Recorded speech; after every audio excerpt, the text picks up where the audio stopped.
Geen veroordeling meer. Er is dus nu geen veroordeling voor degenen die in Christus Jezus zijn, Romeinen 8 vers 1. Shalom, geliefde vrienden van de Heer Jezus Christus. Toen Paulus in Antiochië preekte, zei hij, en in hem, namelijk Jezus, heeft iedereen die in hem gelooft verlossing van alle zonde, namelijk de dood, die niet verkregen kan worden uit de wet van Mozes, Handelingen 13 vers 39.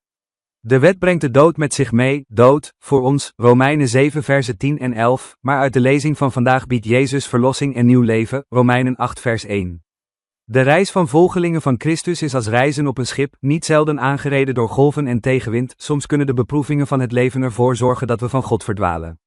Voordat we verder gaan met onze doelen en richting in het leven, nodig ik de heer Christian Suharto van Internet Solution, Insel, uit om de lof van de mooie familie van die tijd, Kiesje, Baterakatsi te begeleiden om de volgende lof over te brengen, te midden van de golven, en het getij van beproevingen, bijna verloren, de richting van mijn leven, als een schip, altijd heen en weer geslingerd, hopend op zijn liefde, alsof ik dat niet zou kunnen, Jezus let op, ieders leven, wat beschadigd is, wordt gerepareerd, met grote genegenheid, Jezus let op, elke traan, hij kent je hart, vol spijt van de zonde. Naar mijn mening schuilt er, ook al ben ik niet goed in schaken, een prachtige filosofie in het schaakspel, namelijk dat er geen stappen terug zijn op het schaakbord van het leven. Maar we blijven ons bewust van de dingen die we hebben gedaan en de dingen die we hebben laten liggen.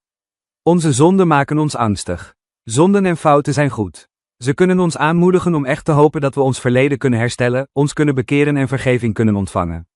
Dat is de reden waarom degenen die hun geloof in Jezus stellen, dank kunnen zeggen voor Gods boodschap, zowel in het Oude als in het Nieuwe Testament. Maken we ons zorgen over iets dat we in het verleden hebben gedaan? Blij zijn. God belooft al onze zonden in de diepte van de zee te hebben geworpen, Misha 7 vers 19. Maken we ons nog steeds zorgen over onze zonden? Verheug u, ik herinner mij hun zonden en fouten niet meer, Hebreeën 10 vers 17. En ik heb al uw opstandige zonden weggevaagd als mist die door de wind wordt weggeblazen en al uw zonden als weggeblazen wolken, Jesaja 44 vers 22. Als we dat hebben gedaan, geloof en vraag hem om ons te vergeven, ons verleden is werkelijk door hem vergeten. Zover als het oosten van het westen is, zover heeft hij onze overtredingen van ons verwijderd, Psalm 103 vers 12. Geloof en verheug u in Jezus, de koningin van gerechtigheid en de koning van de vrede. Amen. De inspiratie van vandaag, Gods vergeving bevrijdt ons van de ketenen van teleurstelling.